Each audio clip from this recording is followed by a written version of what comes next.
नमस्कार। News mail द्वारा आयोजित बदल रहा है आदिवासी समाज कार्यक्रम में आप सभी दर्शकों का हार्दिक स्वागत।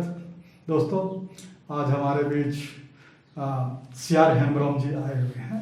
सीआर हेम्ब्रोम जी झारखंड के एक ऐसे कलाकार हैं जिन्होंने अपनी मौलिक चित्रण कला के माध्यम से राष्ट्रीय और अंतर्राष्ट्रीय कला जगत में अपनी पहचान बनाई है और झारखंड को कला जगत में एक पहचान दिलाई है। तो हम लोग आज बात करेंगे सीआर हेम्ब्रोम जी से। सीआर हेम्ब्रोम जी, आपका जन्म गंजनिया घाटशिला में हुआ है, बहुत छोटे से गांव में। तो वहाँ ऐसा कौन सा माहौल था जिसने आपको चित्रकला की ओर झुकाया? दादा, मुझे लगता है बचपन से ही मैंने गांव में दीवारों पे महिलाओं को चित्रित करते हुए देखा करता था। अच्छा, ठीक है ना। जैसे संथाली, हम लोग संथाली समाज में जो है महिलाएं दीवार पे चित्र बनाते हैं। कुछ मिट्टी के, सेम के पत्ते, ये सब कूट के वो ग्रीन कलर बनाते हैं और उससे जो दीवार पे फिगर बनाते हैं, फूल पत्ती बनाते हैं। आदमी का चित्र नहीं बनाते हैं, लेकिन फूल पत्ती बनाते हैं। और मैंने जो देखा, मुझे पता नहीं, उस समय जब मैं छोटा था तब से मुझे कुछ करने की इच्छा थी कि मैं भी कुछ करूं। तो मैंने भी दीवार पे बनाना शुरू किया। तो अपने दीवार पे बनाते बनाते मैं दूसरे की दीवार पे चला जाता था। अच्छा। तो महिलाएं डांटती थी कि भाई तुमने हमारे दीवार पे क्यों बनाया। तो माँ कहती थी, अरे बच्चा है, छोटा है, चलो इसको माफ़ कर दो, चलो हम पुताई कर देंगे। तो इससे क्या है ना, मुझे माँ की तरफ से भी कुछ प्रोत्साहन मिला। आज जो मैं एक छोटा सा आपको बता दूं, स्कूल जब मैं शुरुआत में गया तब स्लेट में जो टीचर, प्राइमरी टीचर जो थे, उन्होंने अ लिख के दिया। वो लिखने के बाद उन्होंने उसमें कहा कि इसमें जो है ना, इसके ऊपर से तुम अ लिखो और मुझे दिखाओ। तो उसको मिटा के मैंने उस पर जो है ना आदमी का चित्र बनाया और उनको दिखलाया। वो बहुत खुश हुए, बोले वाह तुमने तो बहुत अच्छा लिखा है ना। तो उससे मुझे लगा कि भाई मुझे कुछ करना चाहिए। अब मुझे अंदर से ये इच्छा होती थी कुछ बनाने की। मिट्टी ले लेके मैं मूर्तियाँ बनाया करता था और छुपा दिया करता था, है ना। तो मुझे कुछ इस तरह से प्रोत्साहन मिला और मुझे और ज़्यादा झुकाव इसमें होने लगा। अच्छा, फिर जब आप स्कूल गए जी, जब स्कूल में भर्ती हो गए, तो क्या स्कूल में भी आपको जो शिक्षक थे या छात्र थे, इन लोगों ने क्या आपकी कला को पहचाना? जी, इसमें जो हाई स्कूल के हेडमास्टर थे, उन्होंने मेरी पेंटिंग को देखा। देखने के बाद वो क्या करते थे, नोटिस निकालते थे और कहते थे कि हेम्ब्रोम ने गांधी की तस्वीर बनाई, इसीलिए इसको 100 रुपये की पुरस्कार दी जाती है। अच्छा, तो मतलब आपको बचपन से प्रोत्साहन मिलते गया। अच्छा, है ना। इससे आपके चित्र बनाने की इच्छा और ज़्यादा जागृत हुई। अच्छा, तो बचपन में जो आपने कोई बहुत अच्छी कलाकृति बनाई होगी जिसके लेके आपको बहुत नाम हुआ या जिसकी बहुत तारीफ हुई स्कूल के समय में, ऐसा कौन सा चित्र रहा हो? जी, मैंने हाई स्कूल में 8वीं क्लास में जब मैं था, तो एक बोर्ड के ऊपर कपड़ा, ब्लू कपड़ा देकर उसमें किनारे किनारे कील ठोक कर टाइट करके मैंने बीच में ड्रॉ किया सरस्वती माँ की। और उसमें कील ठोक के उसमें मैंने धागा से जो बनाया, अच्छा, वो काफ़ी दिनों तक, जब मैं पटना आर्ट कॉलेज से आया यहाँ, तब तक वो हाई स्कूल में पड़ा हुआ था, रखा हुआ था। मतलब पड़ा हुआ नहीं था, रखा हुआ था, बहुत सही ढंग से साइज के रखा गया था। तो जब तक हेडमास्टर रहे, उन्होंने ये कहा कि देखो ये हमारे विद्यालय के स्टूडेंट का काम है। तो वो चीज़ जो है मैं भूल नहीं सकता हूँ उसको देखने के बाद, कि मुझे देखिए मेरे काम को इतना ज़्यादा इज्जत मिल रहा है। अच्छा, तो शायद इसी से वजह से आप पटना आर्ट कॉलेज में आपने एडमिशन लिया। ये भी एक सोचिए कि एक इंसिडेंट ही था।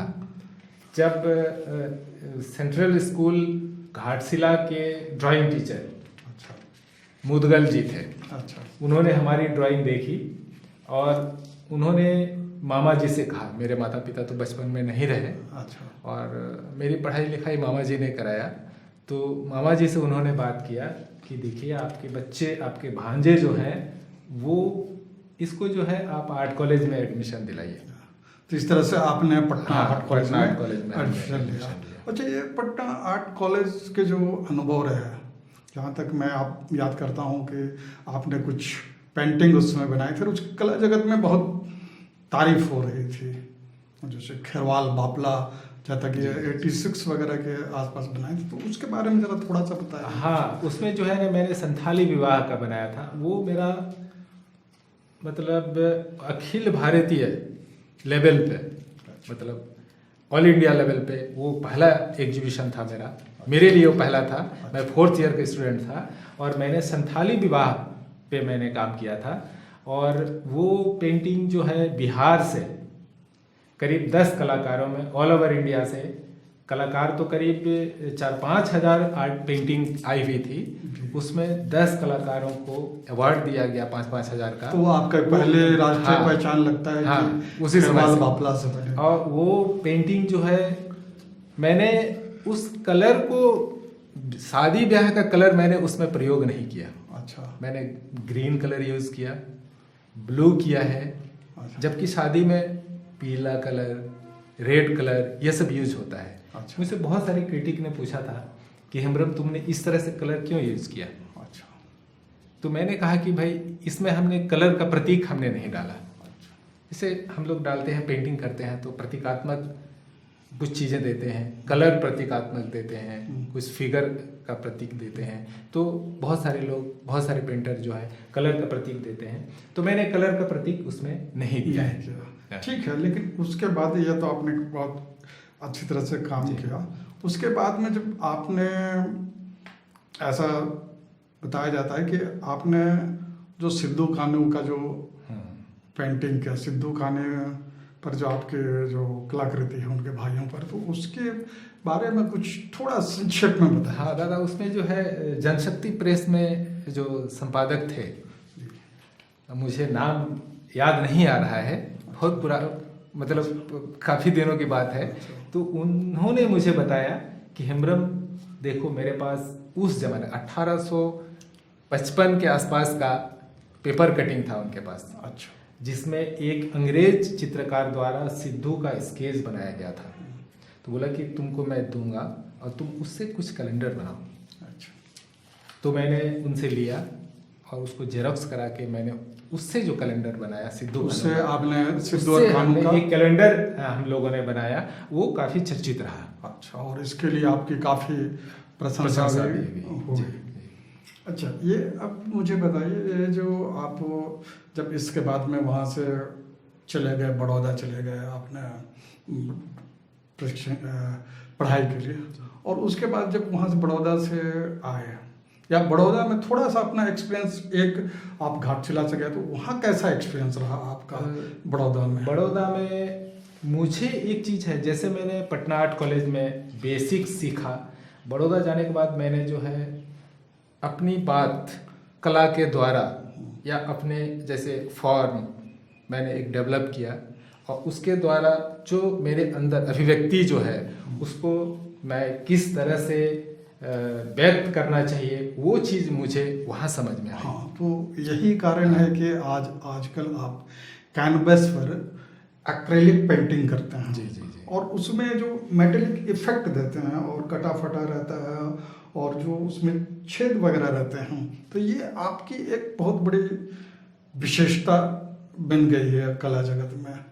तो इसके बारे में थोड़ा सा और बताइए। इसमें जो है मैंने जो सब्जेक्ट लिया है महिला के ऊपर, महिला शोषण पर है, मतलब ये वो जो मेरा सीरीज चल रहा है। अच्छा, ये जितने सारे अभी चित्र बना रहे हैं वो सारे महिलाओं तो पे उसमें हमने महिला का संघर्ष को दर्शाया है, उसकी तकलीफ को, उसके साथ जो हो रहा है अत्याचार, उन चीज़ों को हमने दर्शाया है। कटा फटा स्टिच किया हुआ, कहीं कील ठोका हुआ लग रहा है, तो इन सारी चीज़ों को मैं उनके मतलब अंदर की जो भावना है, उनके साथ जो घटनाएं घट रही हैं कैनवास में, इसके थ्रू मैं दर्शाने का प्रयास करता हूँ। अच्छा, आप तो बहुत सारे राष्ट्रीय और अंतर्राष्ट्रीय आपको सम्मान भी मिले और कई शिविरों में आपने भाग लिया, तो आपकी कला को किसी ने बहुत ज़्यादा सराहा हो, किसी देशी विदेशी कलाकार, तो ऐसा कौन सी सराहना मिली होगी जो आपके लिए बहुत ही स्मरणीय रही है?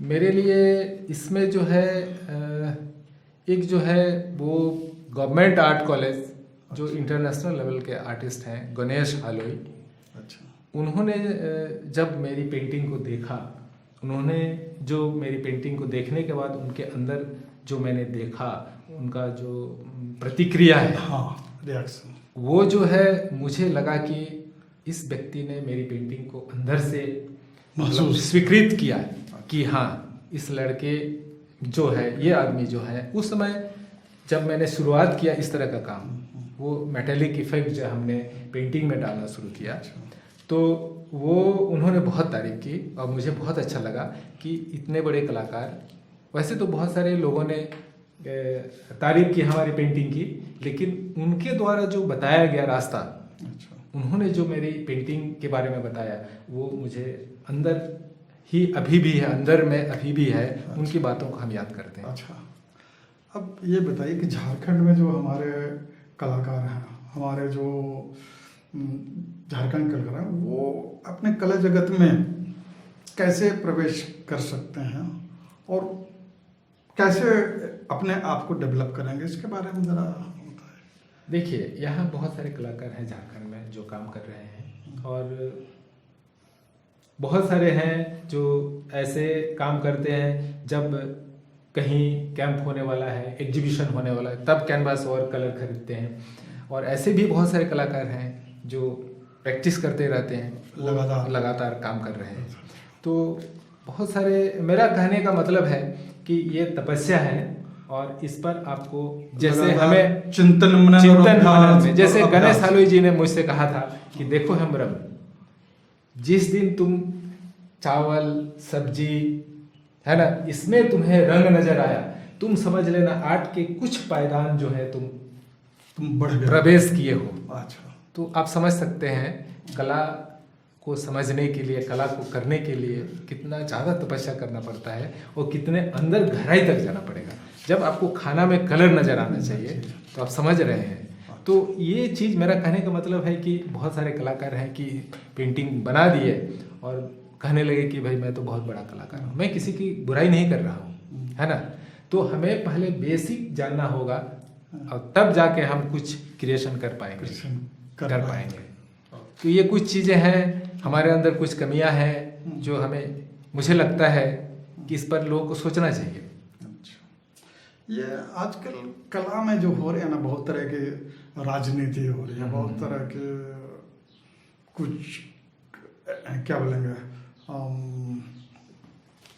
एक तरह की पार्शियलिटी तो नहीं बोलेंगे, लेकिन राजनीति ही बोलेंगे हो रही है। तो उसके संबंध में थोड़ा सा कुछ बोलें। देखिए दादा, ये राजनीति तो हर क्षेत्र में है ना, लेकिन इसमें भी है, लेकिन जबकि इसमें नहीं होना चाहिए। अच्छा। कला तो विजुअल है, हम लोग देखते हैं, उस पर आप राजनीति कैसे करेंगे।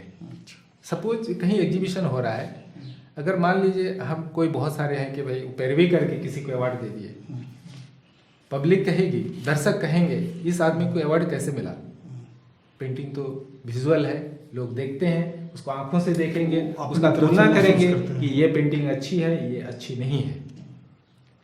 तो राजनीति जबकि नहीं होनी चाहिए, लेकिन हर जगह राजनीति तो है ही, सभी जगह तो लेकिन थोड़ा एक और सवाल, ये जो हमारा झारखंड में जो आदिवासी बहुत सारी कलाएं हैं, जैसे सोहराई कला या खोबर या दूसरी तरह से, तो उस संबंध में उसको कैसे हम बढ़ा सकते हैं, इसके बारे में भी जरा बताएंगे। इस पर भी लोग काम कर रहे हैं, तो इसमें भी राजनीति है, इसमें भी राजनीति है। बहुत सारे हैं अपनी रोटी सेक रहे हैं, है ना, जो सही कलाकार को ठीक है, जितना उसका पारिश्रमिक मिलना चाहिए वो नहीं मिल पाता वो है। नहीं मिल रहा है। तो यही है। अच्छा, ये अंत में जरा सा एक सवाल आप जो हमारे उभरते जो कलाकार हैं झारखंड के खास करके, जो उन्हें आप क्या कहना चाहेंगे, उनके लिए क्या संदेश देना बस चाहेंगे? उन्हें मैं एक ही संदेश देना चाहूँगा दादा, कि आप मेहनत कीजिए, तपस्या कीजिए, काम कीजिए। कला के क्षेत्र में काम के अलावे और कोई चारा नहीं है। आपके सारे दरवाजे, आपके लिए सारे दरवाजे बंद हो जाते हैं, एक ही दरवाजा खुला रहता है, वो है पेंटिंग। एक आर्टिस्ट के लिए मैं तो यही कहना चाहूँगा कि आप जो है लगातार अपने कला के तरीके से क्षेत्र काम में, हाँ, और एक कलाकार को हर रोज कम से कम एक, अगर आप पेंटिंग नहीं कर पा रहे हैं, कम से कम एक स्केच, एक ड्राइंग एक पेपर पे हर रोज करना चाहिए। हेमराज जी, बहुत बहुत धन्यवाद आपको, आप हमारे बीच आए और हमारे दर्शकों को बहुत अच्छी अच्छी बातें बताएं। आपको बहुत बहुत धन्यवाद।